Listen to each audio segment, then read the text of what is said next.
اسلام کے جو بنیادی عقائد ہیں جن کی بنیاد پر پورے دین اسلام کی عمارت کھڑی ہے، ان میں سے ایک بنیادی عقیدہ آخرت ہے۔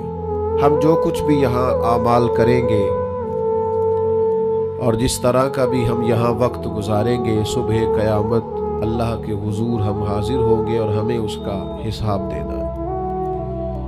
قرآن مجید میں جو حساب کا تذکرہ کیا گیا ہے، وہ تذکرہ بڑے انوکھے انداز میں کیا گیا ہے۔ اللہ کریم نے فرمایا فَوَرَبِّكَ لَنَسْأَلَنَّهُمْ أَجْمَعِينَ،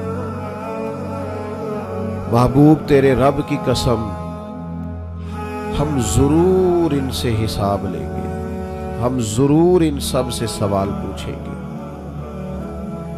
اللہ فرماتا ہے حبیب میں نے ان سب سے سوال پوچھنا ہے۔ کیا پوچھنا ہے؟ اما کانوا یعملون، وہ جو عمل انہوں نے کیے، وہ جو عمل یہ کرتے تھے، اس کے بارے میں ضرور ان سے سوال پوچھنا ہے۔ قیامت والے دن ہر شخص سے سوال کیا جائے گا۔ ثم لتسألن یومئذ عن النعیم، اللہ فرماتا ہے ہر نعمت کے بارے میں تم سے پوچھوں گا۔ نبی رحمت نور مجسم شفیع معظم صلی اللہ تعالی علیہ وسلم اللہ کے حضور یہ دعا مانگا کرتے، اے اللہ مجھ سے آسان حساب لینا۔ حضور سے کیا حساب ہونا ہے؟ نبی پاک کے صدقے اللہ اگلے پچھلوں کی بخشش فرمائے گا، لیکن حضور جو دعا مانگتے کہ اللہ آسان حساب لینا، تو سیدہ عائشہ صدیقہ رضی اللہ تعالی عنہ عرض گزار ہوتی، یا رسول اللہ صلی اللہ تعالی علیہ وسلم اس کا کیا مطلب؟ تو حضور ارشاد فرماتے عائشہ آسان حساب کا مطلب یہ ہے کہ اللہ بس پوچھے اور پھر صرف نظر کر دے، پھر معاف کر دے، ورنہ جس سے اس نے سوال جواب کیے اس کے لیے مشکل ہو جائے گی۔ دعا کرو اللہ اپنے فضل سے درگزر فرمائے، ورنہ صبح قیامت سوال دیکھیے نا، اگر قیامت قائم ہی نہ ہو، سوال جواب کا سلسلہ ہی نہ ہو، باز پرس ہی نہ ہو، تو وہ بیچارے غریب مساکین مظلوم جنہوں نے زندگی میں ظلم سہے، تکلیفیں برداشت کی، جابروں ظالموں وڈیروں چودھریوں کی تکلیفیں جنہوں نے اپنے وجود پر سہی، اس امید پر کہ قیامت میں اللہ کے حضور حساب کیا جائے گا، تو اگر یہ حساب ہی نہ ہو، قیامت قائم ہی نہ ہو، تو وہ مظلوم کدھر جائیں گے؟ قیامت میں حساب ہونا ہے، اور یہ جو جواب دہی کا تصور ہے کہ ہمیں اللہ کے حضور حاضر ہونا ہے، یہی تصور ہماری زندگی کو بہتر کرتا ہے، یہی تصور ہماری زندگی کو بہتر کرتا ہے۔ اور جو اصل زندگی ہے نا، وہ زندگی بھی آخرت کی زندگی ہے، والآخرۃ خیر وابقیٰ۔ اللہ فرماتے ہیں آخرت کی زندگی بہتر بھی ہے اور ہمیشہ باقی رہنے والی بھی۔ میرے بھائیوں یاد رکھیے گا، نبی پاک علیہ السلام نے خود 2 ٹوک لفظوں میں اس دنیا کا تصور ہمارے سامنے بیان کیا۔ یہ جو لوگ کھو جاتے ہیں نا، مال کمانے نکلے تو پھر کھو گئے، شہرت کمانے نکلے تو پھر کھو گئے، عزت کمانے نکلے تو پھر کھو ہی گئے، اقتدار کے لیے نکلے تو کھو ہی گئے، اور اس طرح بھولے کہ اپنے آپ کو بھی بھول گئے، اپنے رب کو بھی بھول گئے، روز محشر کو بھی بھول گئے، اپنی قبر کو بھی بھول گئے، قیامت میں اللہ کے حضور حاضر ہونا تھا اس بات کو بھی بھول گئے۔ 2 ٹوک لفظوں میں اللہ کے حبیب علیہ السلام نے اس دنیا کا تصور واضح کیا ہے، اس میں کوئی ابہام نہیں رہنے دیا، کوئی چیز مہمل نہیں چھوڑی، بالکل کھول کے حضور نے بیان کیا، اور ایک عام انسانی ذہن کی سطح تک اللہ کے حبیب نے اس دنیا کا تصور بیان کیا۔ وہ جو دنیا ہمیں بڑی میٹھی لگتی ہے، وہ جو دنیا ہمیں بڑی پیاری لگتی ہے، اور جس میں مگن ہو کر ہم معاذ اللہ غافل ہو جاتے ہیں۔ حضور گزر رہے تھے، بکری کا بچہ مرا ہوا پڑا تھا، اور پڑا بھی روڑی کے ڈھیر پہ تھا، کریم اسے دیکھ کے رک گئے، اور بالکل ایک عام انسانی سطح کے مطابق حضور نے سوال کیا، بالکل سادہ آدمی بدو بھی سمجھ جائے۔ کریم فرمانے لگے یہ بکری کا بچہ مرا ہوا روڑی کے ڈھیر پر پڑا ہے،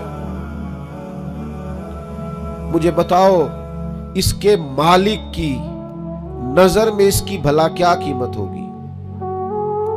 عرض کی یا رسول اللہ صلی اللہ علیہ وسلم، جسے روڑی کے ڈھیر پر پھینک دیا گیا ہے اس کی بھلا کیا قدر و منزلت ہو سکتی ہے؟ تو حضور نے فرمایا سنو پھر، اللہ کی نظر میں بھی اگر دنیا کے مال کی قیمت مچھر کے پر کے برابر بھی ہوتی تو اللہ کبھی کافر کو ایک گھونٹ پانی کا نہ دیتا۔ اس کی کوئی قیمت نہیں دنیا کے مال کی، اس لیے تو کافر کو بھی دیا، اس لیے تو فاسق کو بھی دیا، اس لیے تو ظالم کو بھی دیا۔ بے ایمان اور بددیانت کے گھر میں بھی بہت سارا مال و دولت ہے، ہاں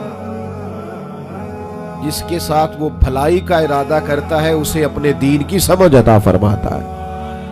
مال بھی ہو، دین کی سمجھ بھی ہو، گھر میں وسعت بھی ہو اور عبادت کا جذبہ بھی ہو، انسان کی تجوری بھری ہوئی بھی ہو اور غریبوں کے لیے اس کا دل بھی کشادہ ہو، اسے اقتدار بھی حاصل ہو اور اس کے سینے میں مظلوم کا درد بھی موجود ہو۔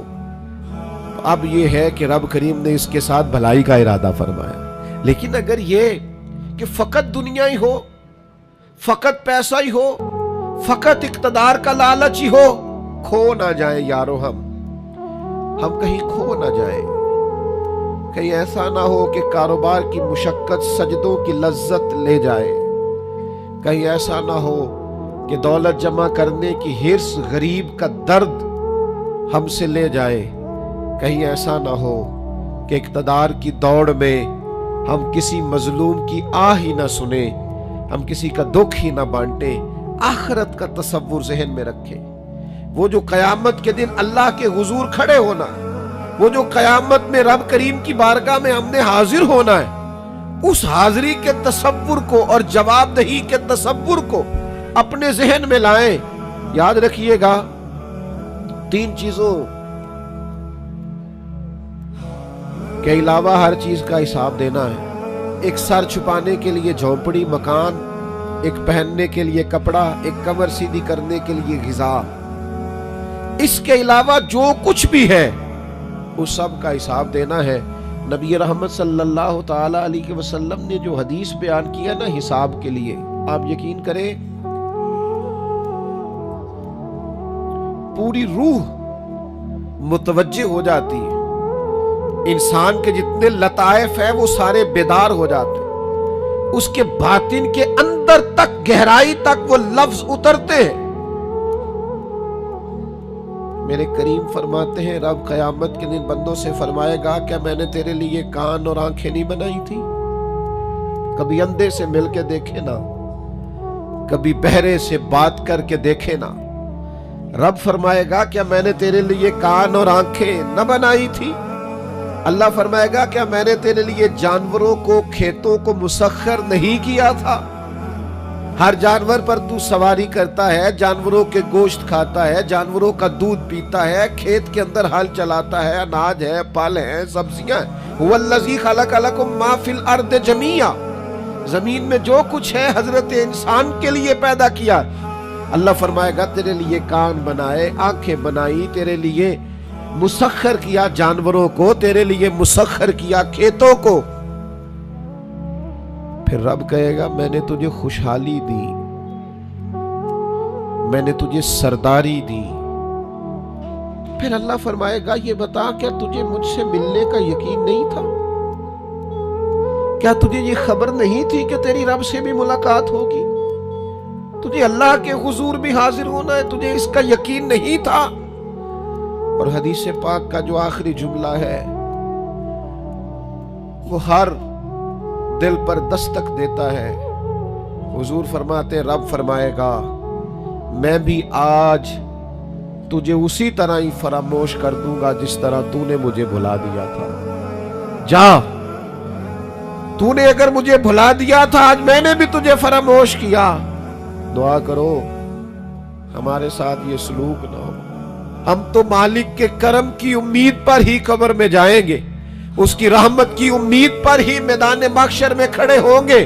باقی پتہ سارا ہے سردار نو کیتیاں دا، ایدہ پردہ پایا ہی تیرا پلا ہو سی۔ خبر تو ساری ہے، پتہ تو سارا ہے، علم تو سارا ہے، سب سے زیادہ ہم جانتے ہیں کہاں کہاں نافرمانی ہوئی. یاد رکھنا اس کے حضور کھڑے ہونا ہے, اللہ کے حضور جواب دینا ہے. اگر ظلم کیا ہے